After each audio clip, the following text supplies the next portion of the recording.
அன்பானவர்களே, என் எலும்புகளில் எரியூற்றும் என்கிற தலைப்பின் கீழாக ஒரு வார்த்தையை நான் சொல்ல விரும்புகிறேன். அது என்னவென்றால், கர்த்தரை தேடாதவர்கள் தங்களை என்ன பண்றாங்களா, நரகத்திற்கென்று தங்கள் வாழ்வை தயார்படுத்தி கொள்ளுகிறார்கள். இன்னைக்கு இந்த உலகத்துல நான் சொல்லுகிறேன், மற்ற எல்லாத்துக்கும் நேரம் இருக்குங்க.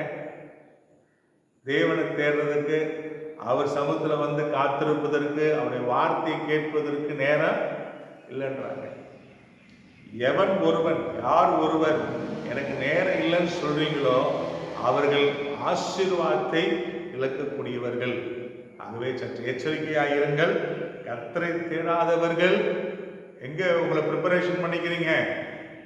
நரகத்திற்கு உங்களை தயார் பண்ணி கொண்டிருக்கிறீர்கள். இந்த வார்த்தை கேட்டாவது திருந்துங்கள், மாற்றத்தை ஏற்படுத்துங்கள். கர்த்தர் உங்களை ஆசீர்வதிப்பாராக.